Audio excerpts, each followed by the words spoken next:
नमस्कार दोस्तों, आज आप डॉक्टर भीमराव अंबेडकर जीवन परिचय भाग 1 देख रहे हैं। डॉक्टर साहब का प्रारंभिक जीवन कैसा बीता, कुछ हम अपने शब्दों में आपके लिए पहुंचा रहे हैं। ज़रूर आशा करते हैं कि आपको पसंद आएगी। डॉक्टर अंबेडकर जी का जन्म 14 अप्रैल 1891 को ब्रिटिश भारत के मध्य भारत प्रांत मध्य प्रदेश में स्थित महू नगर सैन्य छावनी में हुआ था।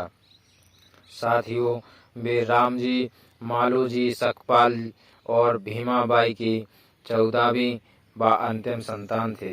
उनका परिवार कबीर पंथ में को मानने वाला मराठी मूल का था और वो वर्तमान महाराष्ट्र के रत्नागिरी जिले में आमडवे गांव के निवासी थे।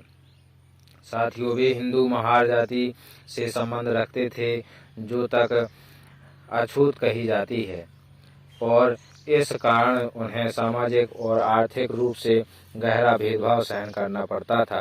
साथियों, भीमराव अंबेडकर के पूर्वज लंबे समय से ब्रिटिश ईस्ट इंडिया कंपनी की सेना में कार्यरत थे और उनके पिता रामजी सकपाल भारतीय सेना की महू छावनी में सेवारत थे तथा यहाँ काम करते हुए वे सूबेदार के पद तक पहुँचे थे। उन्होंने मराठी और अंग्रेजी में औपचारिक शिक्षा प्राप्त की थी। साथियों, अपनी जाति के कारण बालक भीम को सामाजिक प्रतिरोध का सामना करना पड़ रहा था। विद्यालयी पढ़ाई में सक्षम होने के बावजूद छात्र भीमराव को छुआछूत के कारण अनेक प्रकार की कठिनाइयों का सामना करना पड़ रहा था। साथियों, 7 नवंबर 1900 को रामजी सकपाल ने सातारा की गवर्नमेंट हाई स्कूल में अपने बेटे भीमराव का नाम भिवा रामजी अंबेडकर दर्ज कराया था। उनके बचपन का नाम भिवा था। अंबेडकर का मूल उपनाम सकपाल की बजाय अंबेडकर लिखवाया था, जो कि उनके आमडवे गांव से संबंधित था, क्योंकि कोड़क प्रांत के लोग अपना उपनाम गांव के नाम से रखते थे। अतः अंबेडकर के आमडवे गांव से अंबेडकर उपनाम स्कूल में दर्ज करवाया गया था।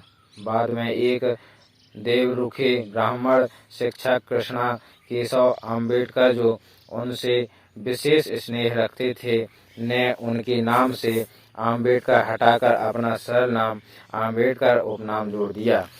तब से आज तक वे अंबेडकर के नाम से जाने जाते हैं। साथियों, रामजी सकपाल परिवार के साथ बम्बई चले आए।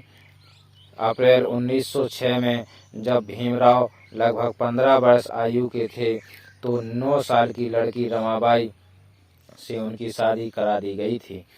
तब वे 5वीं अंग्रेजी कक्षा पढ़ रहे थे। उन दिनों भारत में बाल विवाह का प्रचलन था। साथियों, डॉक्टर भीमराव अंबेडकर की जो प्रारंभिक शिक्षा थी उसके बारे में प्रकाश डालते हैं। अंबेडकर ने सातारा नगर में राजवाड़ा चौक पर स्थित शासकीय हाई स्कूल, अब प्रताप सिंह हाई स्कूल में 7 नवंबर 1900 को अंग्रेजी की पहली कक्षा में प्रवेश किया था।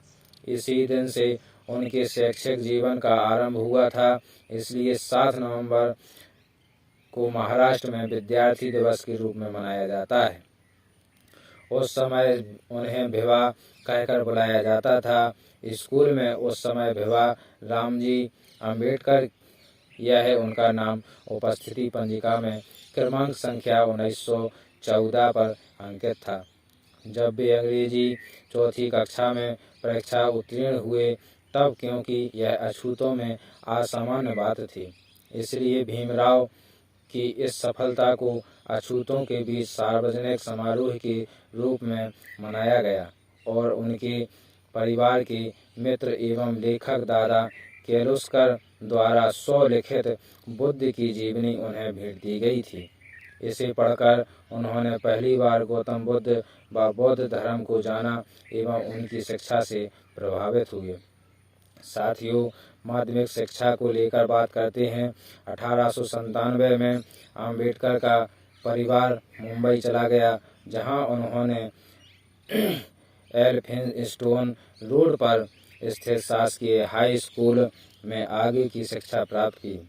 साथियों, 1907 में उन्होंने अपनी मैट्रिक परीक्षा उत्तीर्ण की और अगले वर्ष उन्होंने एलिफिंस्टन कॉलेज में प्रवेश किया, जो कि बॉम्बे विश्वविद्यालय से संबद्ध था।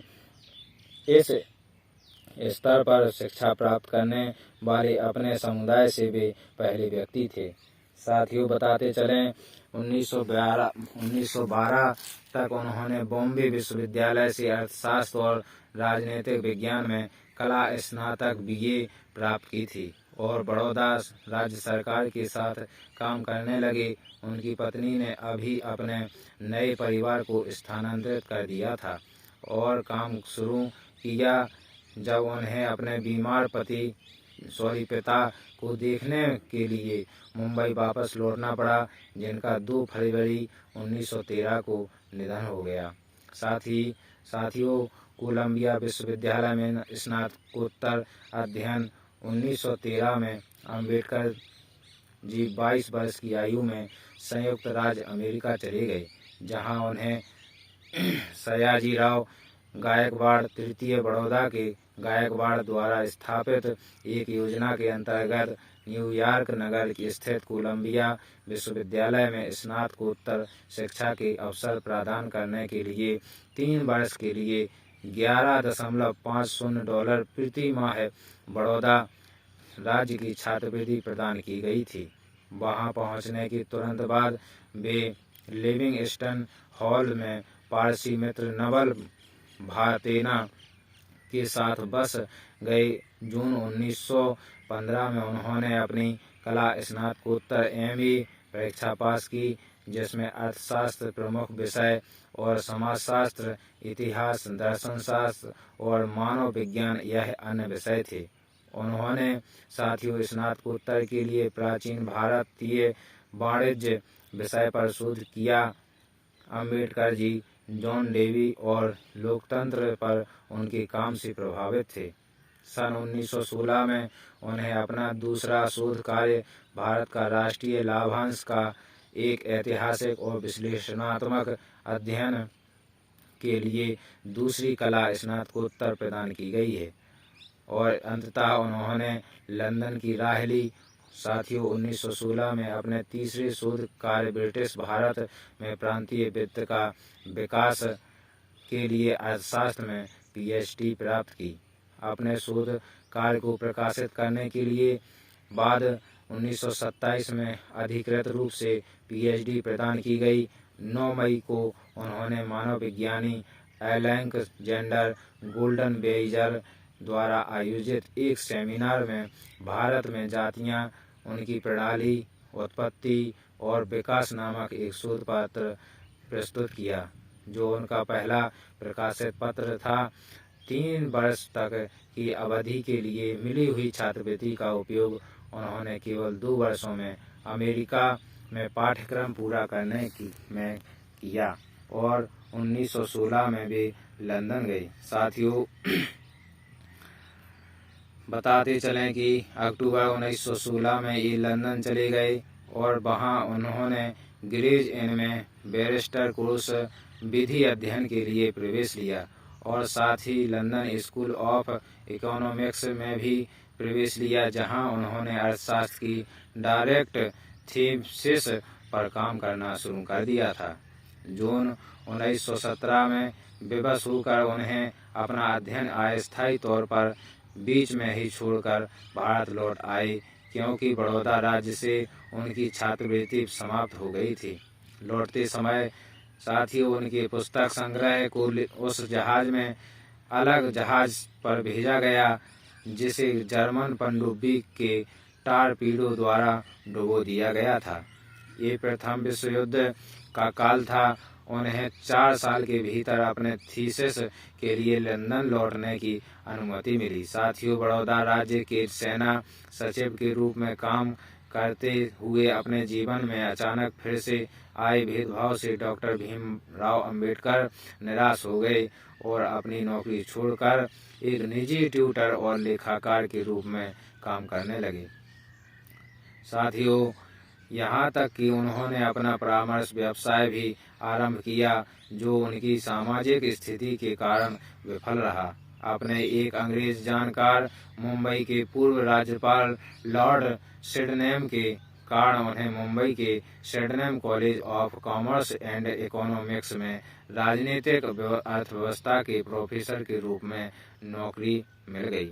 1920 में कोल्हापुर के साहू महाराज अपने पारसी मित्र के सहयोग और निजी बचत के सहयोग से वो एक बार फिर से इंग्लैंड वापस जाने में सफल हो पाए हैं। तथा साथियों, 1921 में विज्ञान स्नातकोत्तर MSc प्राप्त की, जिसके लिए उन्होंने provisional decentralisation of imperial finance in British India, British Bharat में शाही अर्थव्यवस्था का प्रांतीय विकेंद्रीकरण खोज ग्रंथ प्रस्तुत किया था। 1922 में उन्हें ग्रेज इन ने बैरिस्टर एट लॉ डिग्री प्रदान की और उन्हें ब्रिटिश बार में बैरिस्टर के रूप में भी प्रवेश मिल गया। साथियों, 1923 में उन्होंने अर्थशास्त्र में DSc डॉक्टर ऑफ साइंस उपाधि प्राप्त की। उनकी thesis the problem of the rupee its origin and its solution, रुपये की समस्या, इसकी उत्पत्ति और इसका समाधान पर थी। लंदन का अध्ययन पूर्ण कर भारत वापस लौटते हुए भीमराव अंबेडकर 3 महीने जर्मनी में रुके, जहां उन्होंने अपना अर्थशास्त्र का अध्ययन बॉन विश्वविद्यालय में जारी रखा। साथियों, किंतु समय की कमी के से वे विश्वविद्यालय में अधिक नहीं ठहर सके। उनकी तीसरी और चौथी डायरेक्ट्स MLD कोलंबिया विश्वविद्यालय 1952 और डीलेट उस्मानिया विश्वविद्यालय 1953 सम्मानित उपाधियां थीं। तो साथियों, ये हमारा पहला भाग था। अगर आपको अच्छा लगा हो तो हमारे वीडियो को लाइक और सब्सक्राइब जरूर कर दें। जय हिंद, जय भारत, जय भीम, जय भारत।